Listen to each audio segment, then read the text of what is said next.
नमस्कार।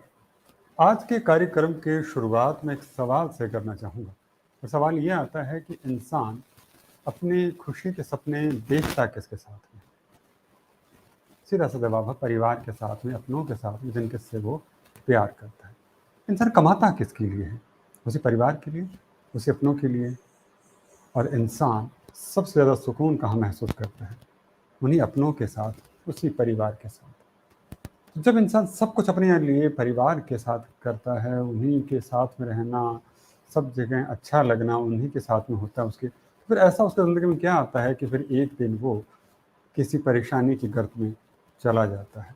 वो चला जाता है उस दौर में, उस अंधियारे के अंदर जहाँ से उसके लिए लौट कर आना नामुमकिन हो जाता है। वो एक ऐसा नामुमकिन जो प्रश्न चिन्ह लगा देता है जीवन के ऊपर। बात कर रहा हूँ कि अक्सर हम ज़िंदगी से थक जाते हैं। कई बार हमने देखा कि लोग होते हैं, ज़िंदगी मुश्किलों से थक जाते हैं और थक कर वो एक ऐसे अंजाम की तरफ पहुँच जाते हैं जहाँ उन्हें नहीं जाना चाहिए। वो मज़दाक आदमी साहब फरमाते हैं कि वक्त के जालिम समंदर में परेशानी के साथ डूब जाता है कोई क्यों इतनी आसानी के साथ। आज हम यही बात करेंगे कि ऐसा क्या होता है जब एक इंसान अपने परिवार के लिए, अपने प्यार के लिए सब कुछ करने की कोशिश करता है, लेकिन एक मकाम उसकी ज़िंदगी में ऐसा आता है तब मुझे लगता है कि नहीं, मुझे इस सब को छोड़कर इन सबसे दूर चले जाना चाहिए। जिस सुकून की तलाश में मैं यहाँ आया था, वो मुझे नहीं मिला। ये फ़र्क क्या पैदा होता है, ये क्यों पैदा होता है और इसे कैसे पाटा जा सकता है? आज हम इसी विषय के ऊपर विचार करेंगे। वे कहते हैं कि 70 लाख योनियों में से जितनी भी वो 1,84,000 योनियों में से मनुष्य योनि सबसे सर्वश्रेष्ठ है, तो उस योनि को इस तरह से नष्ट तो नहीं किया जाना चाहिए। तो चलिए, आज विजयदशमी का पर्व है, तो विजयदशमी के पर्व के ऊपर विश्वास के साथ में भरते हुए आज कार्यक्रम को शुरुआत करना की आज्ञा चाहूँगा। तो चलिए आज मिलते हैं एक ऐसी शख्सियत से जो ना केवल उस तकलीफ के दौर से गुजरा और उससे निकल कर आज दूसरों के लिए प्रेरणा बना हुआ है।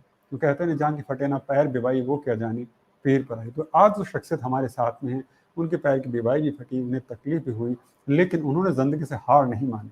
उन्होंने एक वो रास्ता अपनाया जिसके ज़रिए आज वो लोगों के लिए मिसाल बन गई है। चलिए स्वागत करते हैं हमारी आज की शख्सियत का।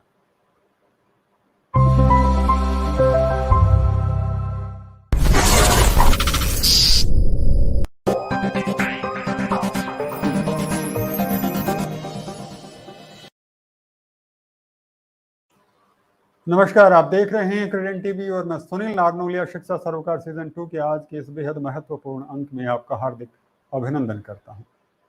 बेहद महत्वपूर्ण है, क्यों है ये तो आप जान ही चुके हैं, क्योंकि आज हम बात करने वाले हैं कि तमाम खुशियों के बावजूद, तमाम उम्मीदों के बावजूद आदमी क्यों डगमगा जाता है और क्यों उस गर्त में चला जाता है, उसको हंसे में चला जाता है, उस अंधियारी की तरफ चला जाता है जहाँ से लौट कर आना मुश्किल है। तो चलिए स्वागत करते हैं सबसे पहले हमारे साथ में जुड़ी हुई हमारी पैनलिस्ट का। नमस्कार अनघा सुंडे जी, आपका हार्दिक अभिनंदन, आभार कि आज आपने इस कार्यक्रम के लिए समय दिया और आज आपके मार्गदर्शन के जरिए और आपके जीवन के जरिए हमें जानने की कोशिश करेंगे, आपके अनुभवों के जरिए जानने की कोशिश करेंगे कि जीवन में ऐसा क्या घटता है कि इंसान एक अलग से अंधियारे की तरफ चला जाता है और वो मोह भंग हो जाता है उसका जीवन से। दर्शकों, मैं यहाँ पर बताना चाहूँगा अनघा सोंडे जी के बारे में ज़रा सी बातें। वैसे उनके बारे में जानने की बहुत सारी बातें हैं, लेकिन मुझे लगता है कुछ बातें जो यहाँ कह देनी लाजमी हैं।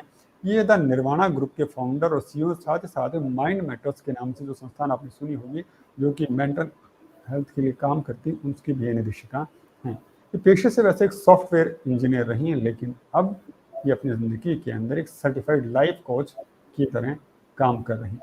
ये एक Pioneer of the concept of I romance करके इन्होंने एक कॉन्सेप्ट शुरू किया, जिसके ज़रिए ये समझाना चाहती हैं कि खुद से प्यार किस तरह से किया जाए। क्योंकि आपको दूसरा पता नहीं उतना प्यार करे ना करे, लेकिन खुद से आप प्यार करना जब सीख जाते हैं तो जाहिर सी बात है कि आप ज़िंदगी से निराश नहीं होते। ये एक ऐसी शख्सियत है, मल्टी टैलेंटेड जिसे कहते हैं। ये बैले डांसर भी हैं, ये कार्नेटिक क्लासिकल सिंगर भी हैं, डिस्ट्रिक्ट लेवल पर स्विमिंग की जो प्लेयर भी हैं, बैडमिंटन चैंपियन भी रही हैं। तो बहुमुखी प्रतिभा की धनी अनघा सोंडे जी अब हमारे साथ में। अनघा जी, बहुत बहुत अभिनंदन, आभार कि आज ने हमें अपने बहुत बिजी शेड्यूल पर से टाइम दिया और हमारा मार्गदर्शन करेंगे कि किस तरह से ये अंधियारा हमारे जीवन को बचाता है और हमें निराशा की तरफ लेकर चला जाता है।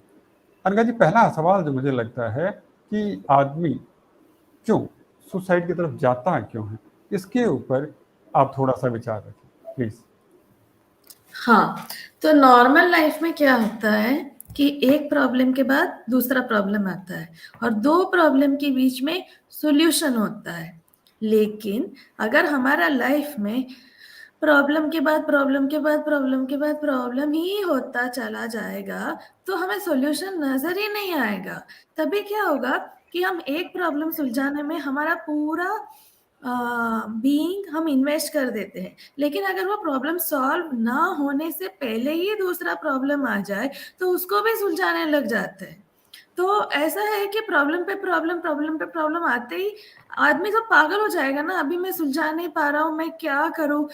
और अंत में जो प्रॉब्लम के बाद जो फ्यूचर उसको नहीं नजर आएगा, उससे वो बहुत डरना शुरू करेगा। जैसे कि अभी मेरी अभी अभी लोग क्या कहेंगे, मेरी मम्मी पापा क्या कहेंगे, मेरे लाइफ में ऐसा अनहोना हुआ है, हादसा हुआ है, तो इसके बाद वाला लाइफ में फेस नहीं कर सकता। तो ऐसा वाला थॉट्स जब आते हैं ना, तो लोग एस्केप करने की सोचते हैं। जैसे कि मुझे इन सब से छुटकारा चाहिए, मुझे कहीं भी जाना है, बस इन सब से छुटकारा चाहिए। तो कुछ लोग अकेले चल पड़ते हैं हिमालयस की तरफ, कुछ लोग शायद सुसाइड भी कर लेते हैं। तो यानी आप ये कहना चाह रही हैं कि जीवन में जब ये लगता है कि एक के बाद एक, मतलब खुद के लिए वक्त ही ना मिले, जब हमें लगे कि हम खुद को वक्त ही नहीं दे पा रहे हैं, हम एक मुश्किल से उबरते नहीं हैं, दूसरी उससे पहले मुंह आए खड़ी रहती है, तो एक ऐसी स्थिति जो हमें खुद को सुकून में नहीं रहने देती, हमें परेशान करती है, बार बार में पिंच करती है, बिल्कुल उस तरह की कहीं जख्म हो जाए, उससे ही बार बार में कुरेदा जाए, तो दर्द ज़्यादा बढ़ता चला जाता। हो सकता है कि उस दर्द से पहले इतना वो महसूस ना करते, लेकिन उस जख्म पे फिर से जख्म हुआ तो हमें वो ज़्यादा महसूस हुआ। तो इसी तरह से आपने फरमाया कि जब ज़िंदगी में एक के बाद दूसरी, दूसरी के बाद में तीसरी, तीसरी के बाद में चौथी परेशानियाँ, और वो बैक टू बैक, जब आपको पता ही नहीं चल रहा है कि आपके साथ में हो क्या रहा है, आप उभरने की कोशिश कर रहे हैं, लेकिन समझ नहीं पा रहे हैं। और उसमें एक बड़ी महत्वपूर्ण बात आपने ये भी फरमाई कि आपके साथ सबसे बड़ी समस्या ये होती है जीवन के अंदर, उस स्थिति के अंदर, कि हमें ये भी नहीं लगता कि हम किसके साथ बात करें, किससे समाधान लें, और हमारे बारे में लोग कहेंगे क्या। वो कहते हैं ना कि दुनिया का सबसे बड़ा रोग क्या कहेंगे लोग, तो ये क्या कहेंगे लोग वाला जब सवाल पैदा होता है, तो हम खुद से ही नहीं, दुनिया से भी और जीवन से भी हतोत्साहित हो जाते हैं। और जैसा गंगा ने बनाया कि ऐसी स्थिति के अंदर लोग फिर सोचते हैं कि जब मेरे लिए कुछ है ही नहीं, जिन रिश्तों को मान रहा था, जिस प्यार को मैं मान रहा था, वो मेरा अपना है ही नहीं, जब वो मुझसे मेरी केयर ही नहीं है, मेरी तकलीफ में मेरा साथ देने के लिए तैयार ही नहीं है, तो फिर क्यों। और वो चल पड़ता है उस नकारात्मक रास्ते की तरफ। लेकिन अनघा जी, समस्याएं तो जीवन का पहलू हैं, यहाँ पे सुख भी हैं और दुख भी हैं। हो सकता है किसी के जीवन के अंदर दुख ज्यादा हो, तो सवाल यहाँ पर ये पैदा होता है, क्या सुसाइड किसी चीज का सोल्यूशन है? पर सुसाइड कर लेंगे तो फिर सोल्यूशन कैसे हो? तो जब एक प्रॉब्लम आती है, तो हमें एक्चुअली ना उसको प्रॉब्लम बोल के नहीं देखना है, हमको ऐसा देखना है कि वो चैलेंज है। अगर मैं इस चैलेंज से ओवरकम करूंगा, तो मेरे भलाई होगा, और और मैं जिंदगी में आगे बढ़ूंगा। तो इस नजरिए से आप देखोगे तो आपको अच्छा होगा। लेकिन अभी क्या हो रहा है कि लोग फिजिक्स में एक बोलते हैं साइन वेव, ऐसा होता है। साइन वेव ऊपर जाता है नीचे आता है, ऊपर जाता है नीचे आता है। तो लाइफ भी साइन वेव की तरह ही है। एक बार जब खुशी होती है, तो ऑब्वियसली नेक्स्ट टाइम गम ही होती है, लेकिन जब गम होती है तो नेक्स्ट टाइम खुशी होती है। खुशी गम गम खुशी, तो ऐसा साइन वेव की तरह ऊपर नीचे जाता है। अभी हम लोग अभी खुशी खुशी खुशी खुशी ऐसा ऐसा चलेगा तो लोग पागल हो जाएंगे, ठीक है ना। फिर अगर गम गम गम गम ऐसा चलेगा तो लोग डिप्रेस हो जाएंगे। तो खुशी और गम के बीच में बैलेंस रखना चाहिए, और समझना चाहिए कि आज अगर मैं खुश हूं, तो कल शायद मैं गम में रहूंगा, कोई बात नहीं, परसों मैं खुश रहूंगा। तो ऐसा हमको पॉजिटिव बिलीफ रखना चाहिए लाइफ में, जिसके वजह से हमको जीने का सहारा मिल जाए। बड़ी बात कि जीवन में कितनी मुश्किलें आए, वो रशीद साहब फरमाते हैं ना कि दम भर की खुशी बाई से आज़ार भी होगी, इस राह में साया है तो दीवार भी होगी। तो अनघा जी ने हमें यही बताया है कि जीवन में कभी खुशी होगी, कभी गम होगा, ये वैक्स एंड वेजेज, उतार चढ़ाव तो जीवन का हिस्सा है, कभी हेड आता है, कभी टेल आता है। तो आप ये देखकर निराश ना हो कि आपके मन चाहा नहीं आए, क्योंकि मन चाहा इसलिए नहीं आता कि शायद वह आपसे कुछ और डिमांड कर रहा है, कुछ और मेहनत की उम्मीद कर रहा है। तो ऐसी स्थिति में निराश होने की आवश्यकता नहीं, बल्कि उत्साह भरने की आवश्यकता है। आवश्यकता इस बात की है कि आप उस मुश्किल को कितना तेज धक्का देके और पीछे धकेल सकते हो और कह सकते हैं कि नहीं, मैं तेरे ऊपर जीत दर्ज करके ही दिखाऊंगा, तभी तो जीत। अब जितनी मुश्किल के बाद में जीतेंगे तो जाहिर सी बात है कि उतनी खुशी भी ज़्यादा बढ़ जाती है।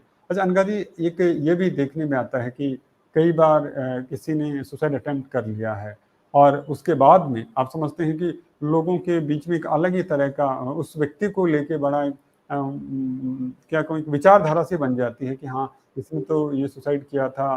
तो कुछ लोग डरने लग जाते हैं, कुछ उसको नेगेटिव भी लेने लग जाते हैं। और वो जो खुद व्यक्ति होता है वो खुद को लेके बड़ा डिप्रेस सा हो जाता है कि अब उसे क्या करना चाहिए, क्या नहीं करना चाहिए वाली स्थिति, लोग उसके बारे में क्या कहेंगे। तो यहाँ पर मैं ये जानना चाहूँगा आपको कि जब कोई सुसाइड अटेम्प्ट करता है और उसके अंदर वो फेल हो जाता है या फिर ऐसे कोई समस्या हो जाती है, तो उसके बाद में उस व्यक्ति की जीवन दशा, मनोदशा कैसी होती है और कैसे दूसरे लोगों को उसका साथ देना चाहिए, ना कि उसे पिंच करना चाहिए? हाँ, तो लोग जब डिप्रेस होते हैं तो डिप्रेशन का जो टॉप पोजीशन है ना वो ही सुसाइड होता है। लेकिन जब लोग खुश भी नहीं होते, शायद नॉर्मल जिंदगी जी रहे होते हैं, वो लोग भी सुसाइड के शिकार होते हैं। ऐसा नहीं है कि बस डिप्रेस ही होना है सुसाइड करने के लिए।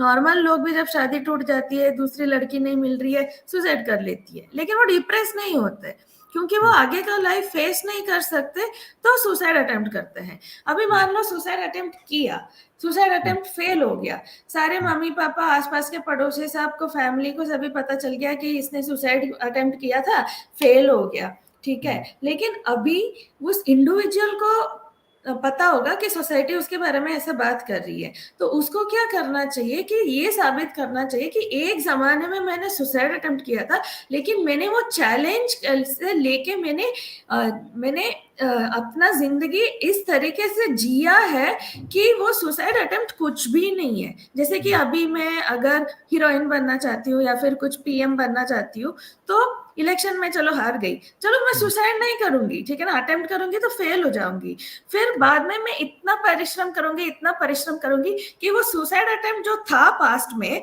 मेरा प्रेजेंट वाला जो परिश्रम का माहौल है ना, वो छोटी सी बात लगेगी, मैं कहाँ थी और कहाँ पहुंच गई। तो हमें ये चैलेंज लेके ना ये साबित करना है कि सुसाइड तो कुछ भी नहीं है, मेरी जिंदगी कितनी अच्छी है। और और जब, क्योंकि मैं डिप्रेस था, मुझे डिप्रेशन का मतलब पता चला, इसलिए तो मैं उससे ऊपर आ गया, वरना मुझे सही। डिप्रेशन पता ही नहीं था तो उसी में पड़ी रहती मैं। सही बात है, बिल्कुल बिल्कुल सही बात आपने कही है कि अगर हम लोग डिप्रेशन से उभरते नहीं तो हम तो उसी के अंदर ही पड़े हुए रह जाते। और ये सही बात है, कहीं कहीं टेस्ट है जो हमें टेस्ट देना भी चाहिए। अगर ऐसी स्थिति बन गई किसी के साथ में तो उसे टेस्ट देना चाहिए कि हाँ, मेरे साथ ऐसी घटना घटी थी, लेकिन अब मैं उससे उभर आया हूँ।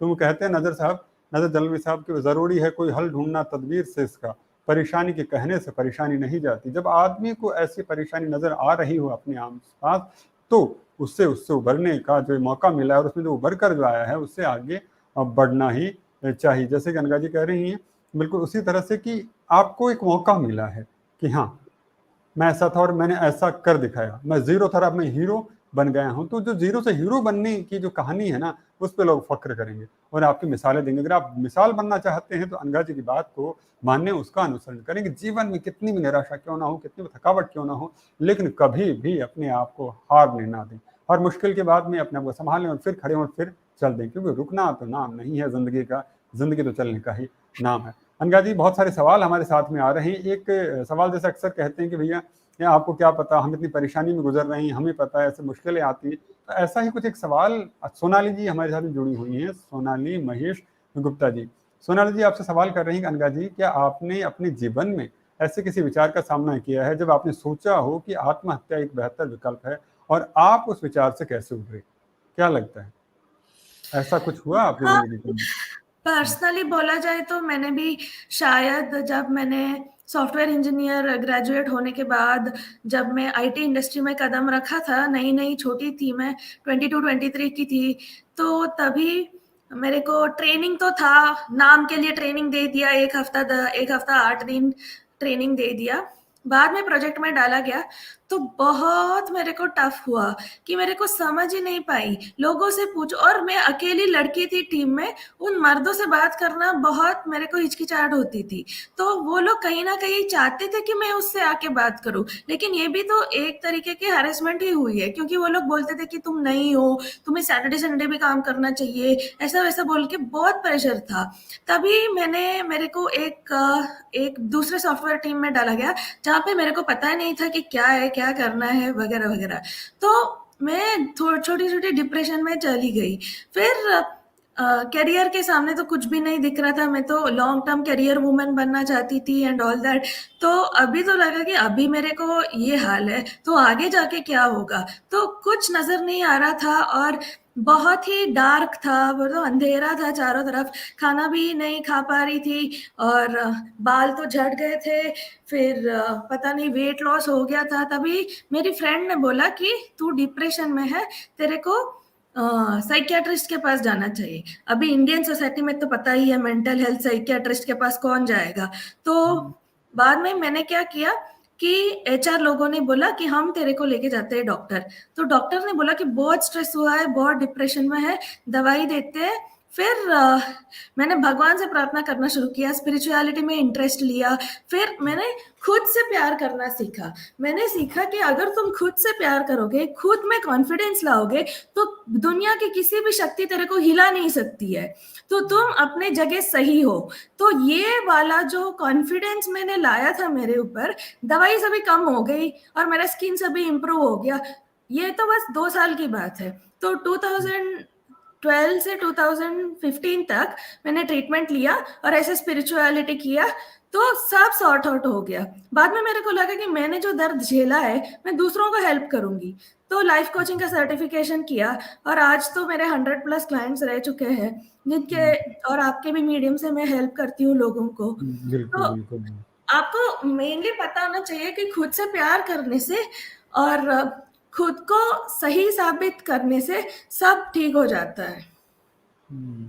बहुत सही बात आपने कही है कि खुद को प्यार करने से और खुद को सही साबित करने का जज्बा होने से सब ठीक हो जाता है। और शहजाद अहमद साहब का शेर आपकी बात पे पूरी तरह बैठता है सही कि हौसला है तो सफ़ीनों के आलम लहराओ, बहते दरिया तो चलेंगे इसी रफ्तार के साथ। मुश्किलें तो आएंगी, और जैसा कि अभी बता रही थी अनघा जी की, उनके साथ भी ऐसी परेशानी आई जब इन्हें लग रहा था कि अभी एक जगह स्टेबल हो नहीं पा रही, एक जगह दूसरी जगह, दूसरी से तीसरी जगह। और जब एक व्यक्ति नया नया किसी दूसरी जगह जाता है तो उसके लिए बहुत बड़ा मुश्किल होता है। तो और खास करके कहीं नारी हृदय हो तो और समस्या है। उसकी जो कोमलता कहें और उसके अंदर हमेशा एक सपोर्ट वाली सी जो भावना, कहीं ना कहीं अब तो फिर भी मान लीजिए फ्रीडम वाला सा जमाना आ चुका है। पहले तो ये कहा जाता था कि हाँ औरत को किसी का सहारा चाहिए, अब तो औरत खुद अपने कदमों पे और कंधे से कंधे खड़ी है, खुद कंधों से कंधा मिलाकर चल रही है। लेकिन ऐसी स्थिति के अंदर नारी का जो कोमल मन है कहीं ना कहीं वो आज भी है, और वो एक सहारा या विश्वास, सहारे ज्यादा कहूँगा, विश्वास चाहता है। विश्वास हर कोई चाहता है, पुरुष भी चाहता है, औरत भी चाहती है। लेकिन औरत को लेकर सिर्फ इतना सा रहता है कि वो बातों को लेकर इमोशनल ज्यादा होती है। जैसे अनघा जी ने बताया, शायद इनका भी वही बात रही होगी, इमोशंस की वजह से, इनकी भावनाओं की वजह से, विश्वास की वजह से, जो इन्होंने चाहा कि हाँ मुझे ऐसा मिले, ऐसे सपोर्ट मिले, वो नहीं मिल पाई। और एक के बाद दूसरी परेशानी आती रही, तो ये भी बहुत ज़्यादा डिप्रेशन के अंदर चली गई।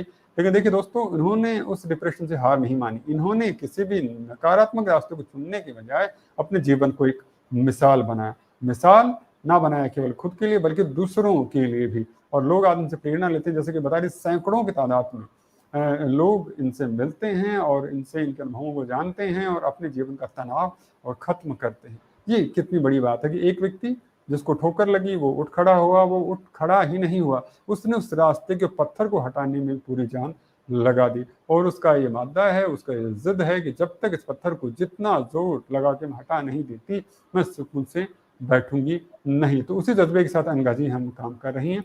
अनघा जी, प्रणाम करता हूँ आपके इस जज्बे को, इस हौसले को कि आप खुद समस्या में रही लेकिन उससे सीध से उभर कर अब आप अच्छे जिंदगी जी रही हैं, साथ ही दूसरों को भी दिशा देने की कोशिश कर रही हैं।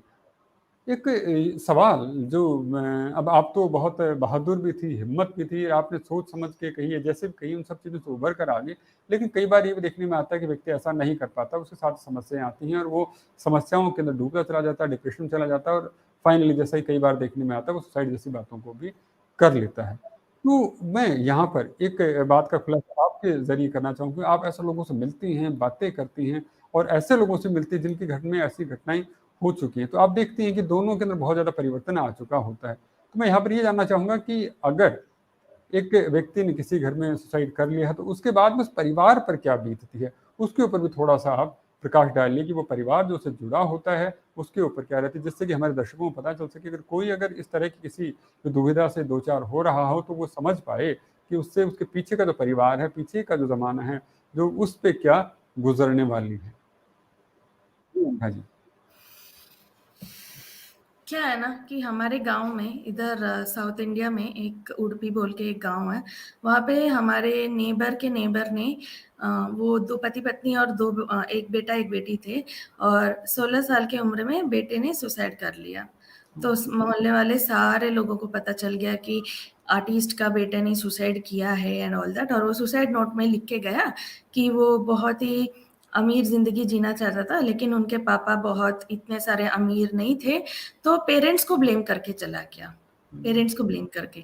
तो इसके वजह से क्या हुआ कि लोग पेरेंट्स को तो दोष नहीं दिया, लेकिन उनको सबको समझ में आ गया कि वो बेटे का एक्सपेक्टेशन कुछ ज़्यादा ही था।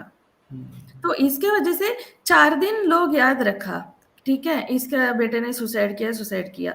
5वाँ दिन तो लाइफ़ तो आगे बढ़ेगा ही ना, कौन याद रखेगा? हमारा सबके लाइफ़ में कुछ ना कुछ प्रॉब्लम होती है। इसका मतलब ये थोड़ी है कि हम जान दे दें। उस प्रॉब्लम को सॉल्व करके आगे बढ़ के हमको बड़ा आदमी बनना है।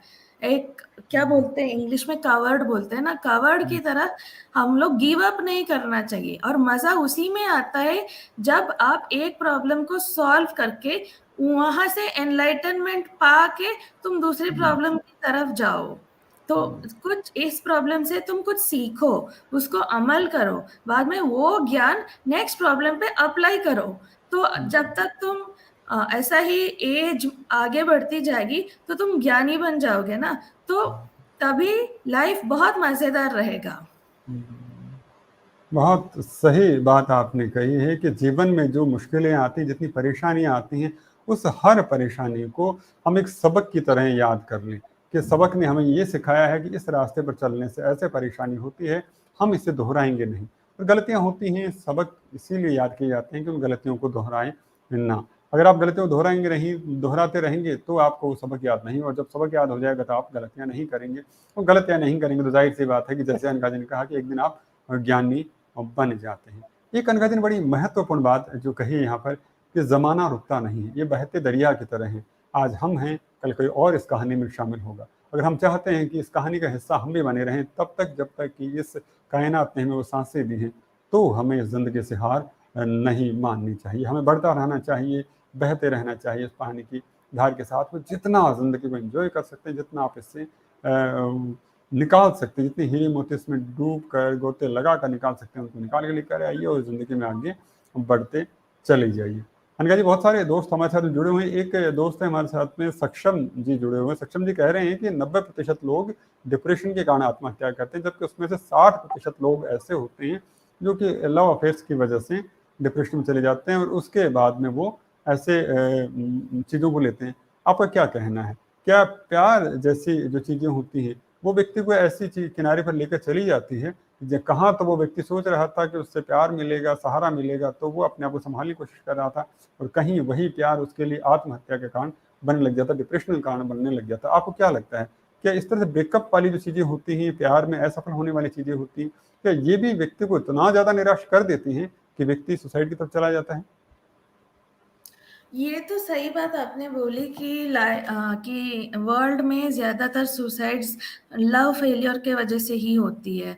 लेकिन डिप्रेशन में लव फेलियर से डिप्रेशन होना ये बहुत बड़ी चीज़ है, और इसको हम एड्रेस करना चाहिए।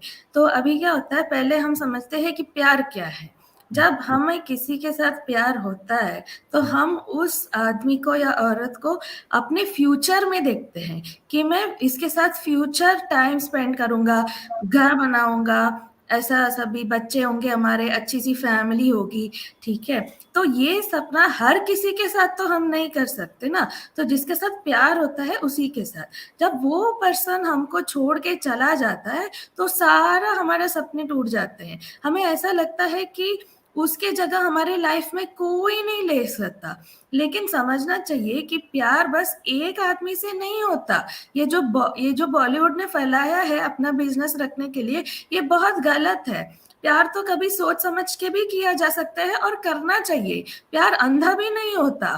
तो जब एक लड़की या लड़का मेरे को छोड़ के चला जाए तो मुझे अपने आप पे कंसंट्रेट करके, खुद से प्यार करके बड़ा आदमी बनने का सोचना है। इतना बड़ा आदमी बनना है, इतना मशहूर बनना है ना, कि वो लड़की या वो लड़का जो हमें छोड़ के चला गया, जब वो हमें टीवी पे देखेगा या यूट्यूब पे देखेगा तो उसको लगेगा, अरे मैंने तो इसके साथ गलत किया था, ये तो स्टार बन गई।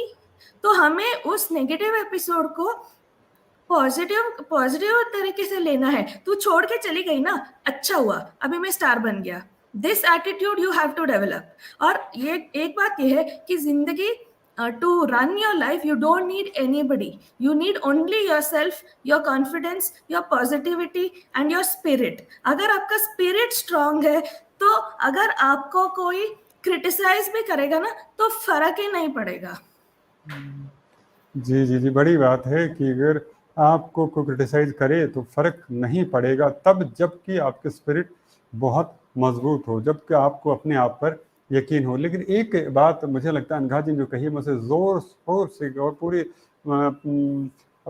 पूरी तरह से अच्छे ढंग से कहना चाहूँगा। दाग दहलवी साहब का वो शेर मुझे याद आ गया इस बात को सुनते हुए। वो फरमाते हैं कि मिलाते हो उसी को खाक में जो दिल से मिलता है, मेरी जान चाहने वाला बड़ी मुश्किल से मिलता है। अनघा जी ने बड़ी बात यहाँ पर कही है कि हम जब किसी रिश्ते में जुड़ते हैं तो, और वैसे कोई भी रिश्ता हो, एक व्यक्ति से नहीं होता, उसमें दो व्यक्ति जुड़े होते हैं, तो जाहिर सी बात है कि उससे दोनों की उम्मीदें भी जुड़ी हुई रहती हैं।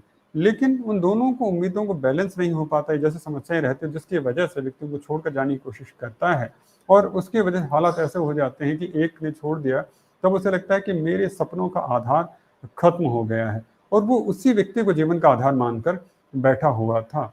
तो अनघा जी ने कितनी महत्वपूर्ण बात ये कही कि ये सिर्फ फिल्म स्टाइल की बातें होती हैं कि एक के बाद दूसरे से नहीं हो सकता, या फिर वो एक प्यार हो गया तब दूसरा कहीं जिंदगी खत्म हो जाएगी उसके बिना, ऐसी बातें नहीं होती। ये जीवन है, जीवन चलने का नाम है। यहाँ पर हम कुछ काम करने के लिए आए, इस कायनात में सिर्फ उस उलझन में पड़ने के लिए नहीं आए थे, हम आए थे मकाम पे, मंजिल पे पहुंचने के लिए। मंजिल क्या है, वो मकाम क्या है, ये हमें जानना बेहद ज़रूरी है। और अनघा जी को ही बातों को दोबारा से एक बार कहूँगा कि आपको, हमें, हम सबको हमारे उस मूल, कहूँ कि उस लक्ष्य के ऊपर नज़र टिका कर रखनी चाहिए कि आखिर हम किस तरह से उस तक पहुंच सकते हैं। ज़िंदगी में खुशियाँ सबको चाहिए होती, किसको बुरा लगता है मुश्किलों में रहना, किसको सुकून के साथ रहना, लेकिन मुश्किलों में रहना भी अपना ही एक मज़ा होता है। तो थोड़ा सा उसका मज़ा भी लीजिए और आगे बढ़ते चली जाइए। अनघा जी, आपके जरिए मैं जानना चाहूँगा कि हम कैसे पता लगाएं कि कोई व्यक्ति इतना अंदर से डिप्रेस हो चुका है कि वो अब बिल्कुल सुसाइड की एज के ऊपर पहुंच चुका है। हाँ, तो क्या होता है, कभी कभी सुसाइड नहीं, ज्यादातर परसेंटेज सुसाइड तो डिप्रेस लोग ही करते हैं। तो उनको पहले से ही हम उनको एजुकेट करना चाहिए कि डिप्रेशन के हालत में आप जो है, हम आपको ठीक कर सकते हैं, लेकिन आपको थोड़ा टाइम इन्वेस्ट करना पड़ेगा, हम पे भरोसा रखना पड़ेगा एंड ऑल दैट। तो कृपया करके आप सुसाइड ना करें, तो अटेम्प्ट भी ना करें, ऐसा उनको एजुकेट करना चाहिए। दूसरा ये है कि जब एक आदमी अनयूजुअल सर्कमस्टेंस से गुजर रहा है, वो भी negative unusual circumstance, for example divorce या फिर ब्रेकअप या फिर कुछ भी हो सकता है, नेगेटिव अनयूजुअल सर्कमस्टेंस हो रहा है, तभी जो कहता है कि वो सुसाइड करेगा, वो सुसाइड नहीं करता है कभी कभी, ज्यादातर परसेंटेज। लेकिन जो सुसाइड करते हैं वो कभी कहते नहीं है कि वो सुसाइड करेंगे। तो we have to be careful. जैसे कि अपना घर के पास एक मारवाड़ी लोग रहते थे, वहां का बेटे के साथ डिवोर्स हो गया था, तो नए लड़के ढूंढ रहे थे। तो नए लड़के के साथ एंगेजमेंट भी हो गया, लेकिन उसको जम नहीं रहा था तो उसने सुसाइड कर लिया। तो सब चौंक गए थे कि वो हंस हंस के रहा था, उसने सुसाइड कैसे कर लिया। तो दैट्स व्हाट, कुछ नेगेटिव अनयूजुअल सर्कमस्टेंस आपके साथ हो तो हमें उसके साथ रहना चाहिए। यानी कि बातें करनी बहुत ज़रूरी है। है ना? जब जाहिर सी बात है मन की बातें आप करेंगे नहीं तो लोगों के दिल में चल क्या रहा है ये भी आपको पता चलेगा नहीं, क्योंकि ज़रूरी नहीं कि तो व्यक्ति मुस्कुरा रहा हो वो अंदर से भी खुश हो। अंदर की खुशी एक अलग चीज़ है, बाहर के चेहरे का मुस्कुराना अलग चीज़ है। और कहीं न कहीं हर एक आदमी के अंदर हर एक व्यक्ति के अंदर एक अलग तरह का अभिनेता, एक अभिनेत्री छिपी होती है कि वो अपने आप को बेपर्दा नहीं करना चाहता। वो चाहता है कि वो सिर्फ़ वो चीज़ें दिखाए जो ज़माने में अच्छी लगती हैं, लेकिन वो ज़माने में अच्छी लगने वाली चीज़ें दिखाने के चक्कर के अंदर वो अपने मन की शांति कहीं न कहीं खो देता है। तो थोड़ा-सा आपको बेबाक भी होना चाहिए, थोड़ा-सा वाचाल भी होना चाहिए और कहीं न कहीं एक आपको अपना ट्रिगर पॉइंट रखना चाहिए कि भैया इतना मुझे समस्या है तो मैं कहे बिना नहीं रहूँगा, जिससे कि आप अपनी बातों को लोगों से कह दें। सबसे ना कहें, कुछ रिश्ते ऐसे रखें, कोई हो सकता है आपके मम्मी-पापा हो सकते हैं, भाई-बहन हो सकते हैं, दोस्त हो सकता है, पति-पत्नी, बच्चे कोई भी हो सकते हैं, जहाँ आप अपनी बातों को रख सकते हैं, उनके साथ शेयर कर सकते हैं। जब आप बातों को शेयर करना शुरू करेंगे, तो शायद ऐसी चीज़ें आप पे हावी नहीं होंगी। ये बिल्कुल उसी तरह के हैं कि जैसे कोई ट्यूब हो और उसके अंदर हल्का-सा पंचर लग जाए, तो फिर वो ट्यूब फैल नहीं पाती है, ब्रस्ट नहीं हो पाती है। तो वही चीज़ें यहाँ पर भी है कि जीवन में हमें ऐसे होश रखने बेहद ज़रूरी है, जो हमारे अंदर का गुबार सोख ले, उसे खत्म कर दे और हमें नकारात्मक रास्तों की तरफ जाने से रोके। अनघा जी हमारे साथ में दर्शक जुड़े और एक दर्शक जुड़ी हैं शिप्रा गर्ग साहिबा। शिप्रा जी एक सवाल करना चाह रही हैं आपसे कि ऐसी स्थितियां आती हैं और अक्सर होता है शांति जीवन से चली जाती है, तो जानना चाह रही हैं कि हम ऐसा क्या करें कि हमारी जिंदगी में शांति आ जाए। हाँ, तो मैं शांति के बारे में कुछ कहना चाहती हूँ। कभी-कभी लाइफ में जो होता है, हम पॉज़िटिव इस तरफ होता है, नेगेटिव इस तरफ होता है, बीच में पीस ऑफ माइंड होता है।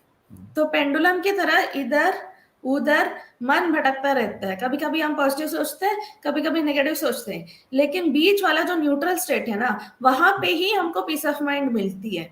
तो लाइफ में ऐसा नहीं है कि पॉज़िटिव ही सोचते जाओ, ऐसा नहीं है। जब नेगेटिव होगा तभी तो पॉज़िटिव का एहसास हो जाएगा ना। तो थोड़ा-सा पॉज़िटिव सोचो, थोड़ा-सा नेगेटिव सोचो, लेकिन अपना बैलेंस बनाए रखना।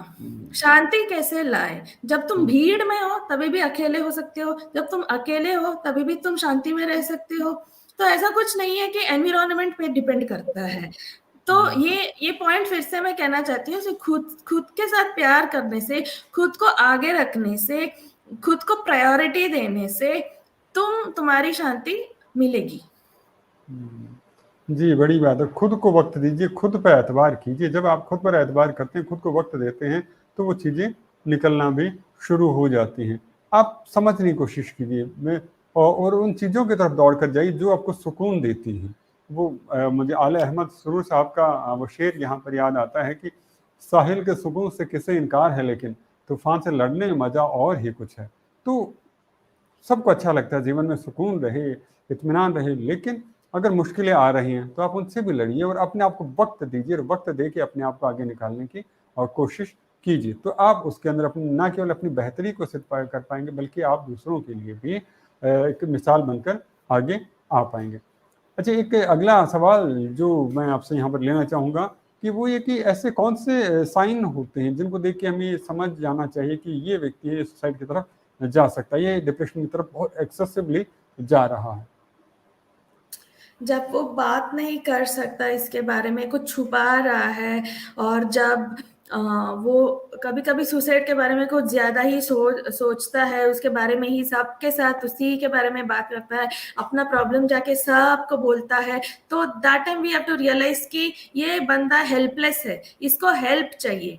तो इसको प्रोफ़ेशनल हेल्प चाहिए। तो हम जैसे मेंटल हेल्थ एक्सपर्ट के साथ जब आप जुड़ेंगे ना, तो ऑब्वियसली उसको राहत मिलेगी ही, लेकिन डिप्रेशंस के साइंस जो होते हैं, जैसे कि मूड नहीं रहना या फिर खाना नहीं खाना या फिर आपका लाइफ़स्टाइल बदल जाता है, सुबह नहीं उठ पाते आप, तो रोना ज़्यादा होता है, तो ये सब साइंस होते हैं डिप्रेशन के। इसको जब डिप्रेशन छोटा होता है, उस बिगिनिंग स्टेज में होता है, तभी ट्रीट कर लेना चाहिए, वरना वो बड़ा होके हमको अंदर से भी खा के फिर सुसाइड करके लाइफ चली जाती है, ऐसा नहीं करनी है। जब डिप्रेशन स्टार्टिंग स्टेज में ही है, तभी मेंटल हेल्थ एक्सपर्ट के साथ जाना चाहिए।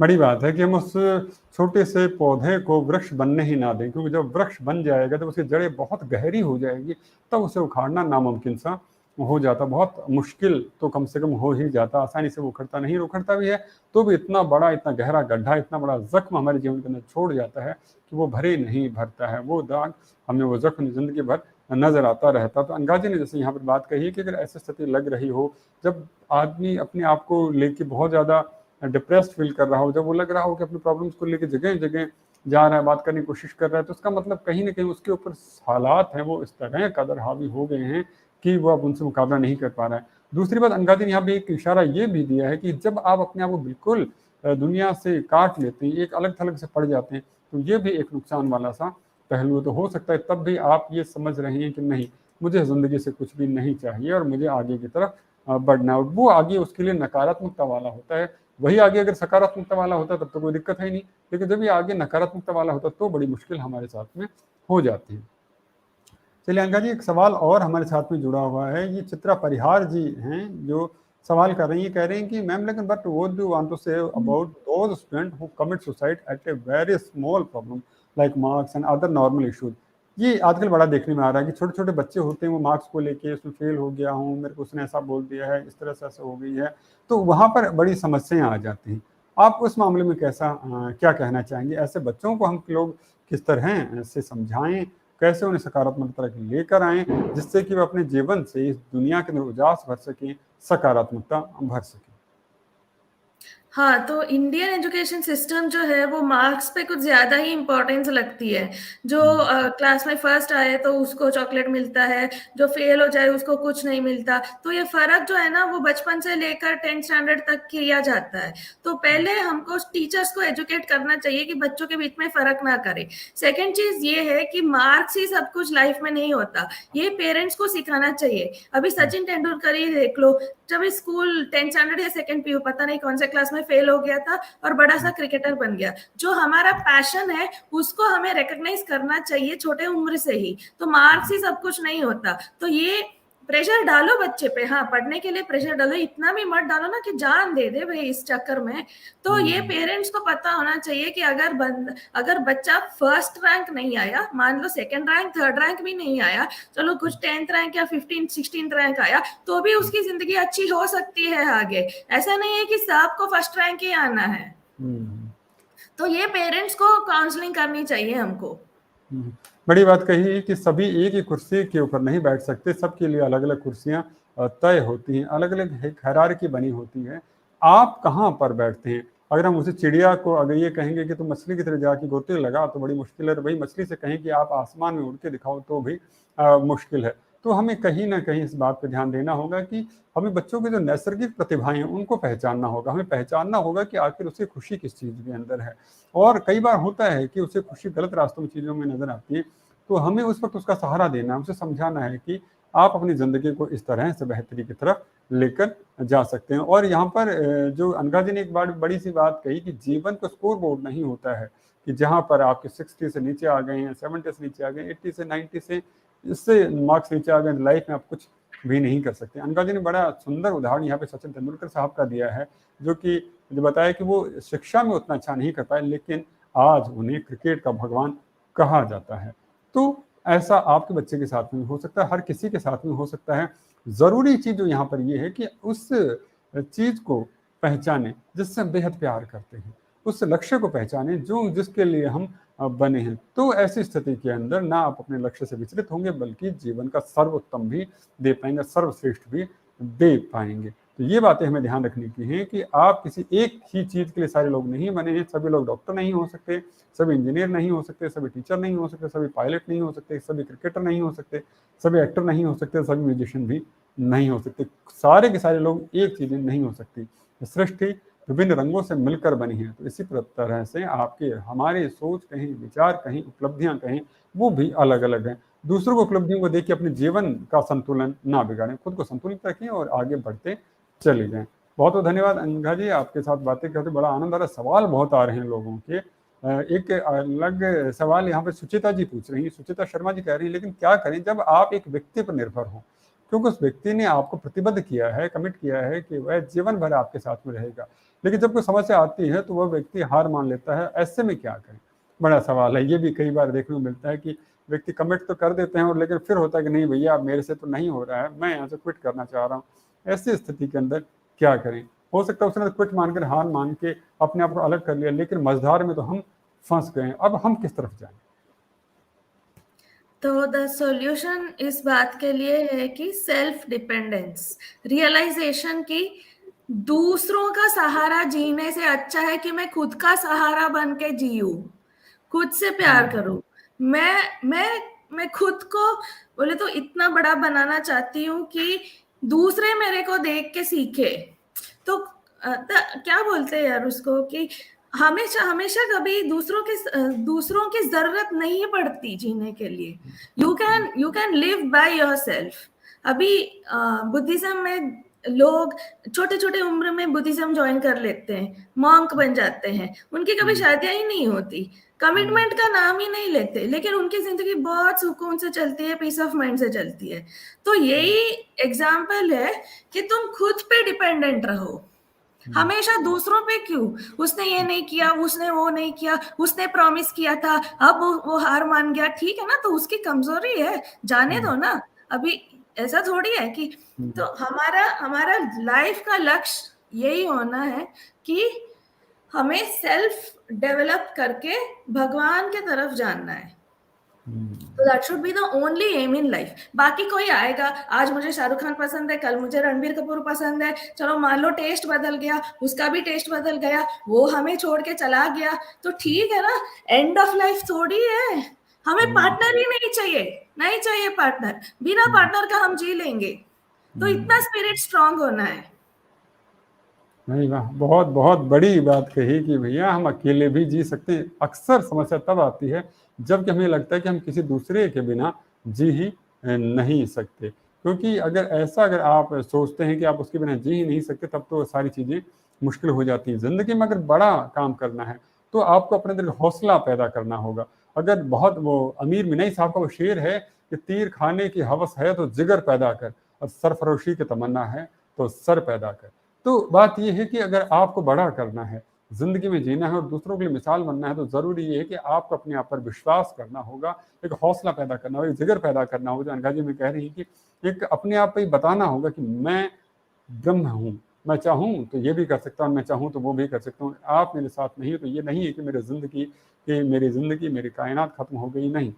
आपके जाने के बाद में भी, तेरे जाने के बाद में मेरे ज़िंदगी के बहुत सारे लम्हे बचे हैं जिनमें सुकून से ही नहीं, बिल्कुल शिद्दत से भी जीऊँगा और उस मुकाम तक पहुँचूँगा जहाँ तक हर किसी के लिए पहुँचना नामुमकिन सा हो जाता है। बहुत बहुत धन्यवाद। ऐसा ही एक कुछ मिलता-जुलता सवाल हमारे साथ तुषार साहब भी हैं, वो भी पूछ रहे हैं, लेकिन क्या करें जब हमने उस व्यक्ति को चोट पहुँचाई जो हमारे करीब है और अब हम अपने विचार किसी के साथ साझा नहीं कर सकते। ये भी एक बड़ा गिल्ट वाला सा सवाल है कि आपको पता है कि आपने किसी को हर्ट तो कर दिया है और अब आप कह नहीं पा रहे हैं, तो क्या किया जाए ऐसी स्थिति के अंदर? तो आपको कहीं न कहीं ये भी एक नेगेटिविटी की तरफ लेके चली जाती है, कहीं न कहीं अपराध बोध कह सकते हैं हम इसे, कि आपने किसी के हाँ, साथ बुरा कर दिया है, ऐसी स्थिति में क्या करें? तो अभी मैनेजमेंट में एक प्रिंसिपल है जो कहता है कि no person is irreplaceable in life. ठीक है, तो एक गया तो उसको हम रिप्लेस कर सकते हैं लाइफ में, लेकिन ये थोड़ा मुश्किल रहता है जब हम उसको प्यार करते हैं, उसको जाने नहीं दे सकते।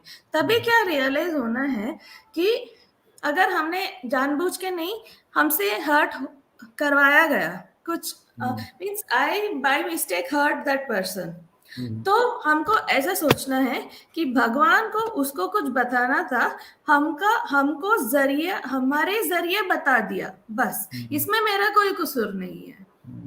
उसको लाइफ से कुछ सीखना था, भगवान ने हमें यूज करके उसको हर्ट कर दिया। अभी ठीक है, उसके प्रायोरिटीज अलग है, मेरे में सपने अलग है, तब अलग थे जब हम सेकंड स्टैंडर्ड में थे, बचपन में थे तो प्यार हो गया, अभी हम बड़े हो गए हैं, हमारा प्रायोरिटीज बदल गया, हमारे सपने बदल गए, मुझे यूएस जाना है, उसको इंडिया में रहना है। ऐसा सभी जब डिफरेंस इन ड्रीम्स आ जाता है तो कभी कभी अलग होना पड़ता है। तो अलग हो जाओ, लेकिन पॉजिटिव टर्म्स पे अलग हो जाओ, जैसे कि टच में रहो, शादी हो ना हो क्या फर्क पड़ता है, दोस्ती तो निभा रहे हो ना। हुँ, सही बात है कि शादी हो ना हो, हर मसले का हल शादी ही नहीं होता है। किसी भी रिश्ते को नाम दिया जाना ही ज़रूरी नहीं है। ज़रूरी ये चीज़ है कि विश्वास दिया जाए। जिन रिश्तों को विश्वास नहीं मिलता वो खोखले हो जाते हैं, वो आगे तक चल नहीं पाते हैं। अगर आप चाहते हो कि उस रिश्ते को बिना नाम दिए भी सिर्फ विश्वास देकर भी आगे बढ़ाना है, तो आप देखिए कि शायद वो उस रिश्ते से ज़्यादा मुकम्मल नज़र आएँगे, ज़्यादा अच्छे नज़र आएँगे, जिनको आपने बहुत सारा नाम दिया है, बहुत सारी जगहें बताया है। तो उससे भी कहीं न कहीं ये ज़्यादा चीज़ें अच्छी उसके अंदर नज़र आपको आती हैं। अनघा जी, समय बहुत हो चला है और आपसे बातें करते हैं और सवाल पूछते-पूछते पता ही नहीं चला। कुछ सवाल लेकिन फिर भी मैं यहाँ पर लेना ज़रूर चाहूँगा। 1-2 सवाल मेरे अभी भी ज़हन के अंदर आ रहे हैं। मुझे लगता है कि ये सवाल तो मुझे आपसे ले ही लेने चाहिए। अच्छा, ऐसा कि कोई स्पेसिफ़िक एज ग्रुप भी होता है कि जिसके अंदर लोग सुसाइड के बारे में ज़्यादा सोचते हैं?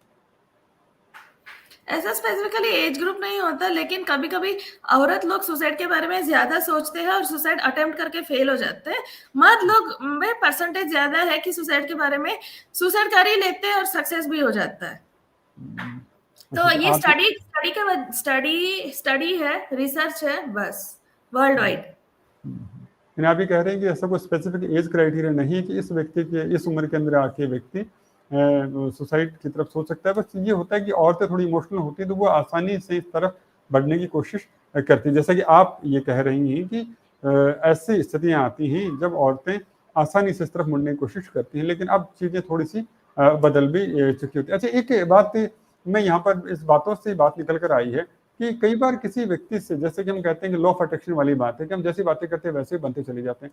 तो क्या हम किसी व्यक्ति से कहें, अच्छा तू परेशान है क्या, तू डिप्रेस है क्या, तू सुसाइड करने की सोच रहा है क्या, ऐसी बातें, नेगेटिव बातें कोई किसी के साथ में कर रहा हो, तो क्या उससे भी कोई नुकसान होता है उस व्यक्ति के साथ में, या फिर उसे दरकिनार करके आगे निकल जाता है? There are two faces to it. अगर जब हम डिप्रेस हो तो कोई हमको आके पूछे कि तू डिप्रेस है क्या, तू सुसाइड करने वाला है क्या, अगर वो हेल्प करने के स्टेट में हो तो बताओ कि हाँ मुझे डिप्रेशन है वगैरह, वरना वो मजाक कर रहा है, मजाक उड़ा रहा है तो सबको जाके हमारे बारे में फैला रहा है, तो ऐसे सभी ट्रस्ट करके ना बताओ बस। चलिए चलिए, यानी कि वो तो विश्वास भी मेंटल हेल्थ एक्सपर्ट नहीं है ना, वो मेंटल हेल्थ एक्सपर्ट थोड़ी है, वो तो दोस्त है। वो क्या समझेगा, जो हम गुजर रहे हैं हमको पता है ना उसका दर्द। जी, जी, बिल्कुल सही बात है। और जो व्यक्ति जिसमें दक्ष होता है उसी से उसका हल पूछना चाहिए। ज़रूरी नहीं है कि एक बेहतरीन डॉक्टर बहुत अच्छी राजनीति भी कर पाए, एक बेहतर राजनेता बहुत अच्छे पुल बना पाए। अनघा जी जो यहाँ पर जो कह रही महत्वपूर्ण बात ये है कि आपको अपना दर्द बाँटना हो तो किसी ऐसे व्यक्ति के साथ में बाँटने की कोशिश करनी चाहिए जो उसको समझ सकता है, जो समय दे सकता है, जो सोच दे सकता है, जो भाव दे सकता है। जब व्यक्ति आपके साथ इस तरह से जुड़ता है, तब जाके वो सब चीज़ों को आगे आपको सही दिशा में लेकर जाने की कोशिश करता हूँ। और बड़ी बात यहाँ पर ये भी अनघा जी कह रही है कि आपको सबसे बड़ी बात जो आई कि अपने आप पर यकीन करना बेहद ज़रूरी है कि आप ये सोचें कि राय सबकी लें, लेकिन फैसला खुद का करें। सवाल करते-करते, बातें करते-करते समय आगे निकल गया, लेकिन अनघा जी बड़ा आनंद आ रहा था आपसे बातें करते। मुझे लग रहा है कि मेरे इन दर्शकों के सवाल आ रहे हैं, बहुत सारी बातें हुई, लेकिन समय की अपनी सीमा होती है, तो उसके लिहाज से हमें कार्यक्रम को तो ओवर करना पड़ेगा। लेकिन ऐसी बातें हम और महत्वपूर्ण जानकारी आपके लिए जुटाते रहेंगे। आज के इस कार्यक्रम को बस आमिर साहब के उस शेर के साथ में ही समापन करना चाहूँगा। आमिर साहब फरमाते हैं कि कोई खुशी न कोई रंग मुस्तकिल होगा, फ़ना के रंग से हर रंग मुतस्सिल होगा। तो ज़िंदगी में जो भी है, किसी को लगता है कि गम ही गम है, तो गम भी हमेशा नहीं रहने वाले। किसी को लगता है कि खुशियाँ ही खुशियाँ हैं, तो खुशियाँ भी हमेशा नहीं रहने वाली। कभी खुशी होगी, कभी गम होंगे, और गम और खुशी का उतार-चढ़ाव है, ज़िंदगी को नए आयाम देता है, नया स्वरूप देता है। अब देखना ये होता है कि आप उसे लेते किस तरह से। आपको उन दुःख को कहें, उन सुख को कहें, जो लेने का जो तरीका है वो बताता है कि आप आने वाले समय के अंदर बनेंगे कैसे, लोग आपको किस तरह से याद रखेंगे।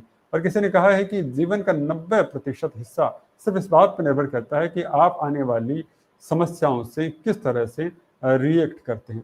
मुश्किल से 10% स्थितियाँ ऐसी होती हैं जो आपके जीवन की धारा बदल देती हैं। बाकी आपके 90% सोच बदल देती है आपके जीवन को। यानी अगर हम अपनी सोच को मजबूत कर लें, जैसे अनघा जी कह रहे हैं, हम अपनी सोच को मजबूत कर लें, अपने विचारों को दृढ़ कर लें और अपना गोल फिक्स रखें, तो हमें चीज़ें बदल नहीं सकती। क्योंकि 90% के कंपेयर के अंदर 10% बहुत कम लगता है। 10% मुश्किलें आई तो भी वो उस 90% के ऊपर भारी नहीं पड़ेंगी और आपको आपकी मंजिल तो मिल ही जाएगी।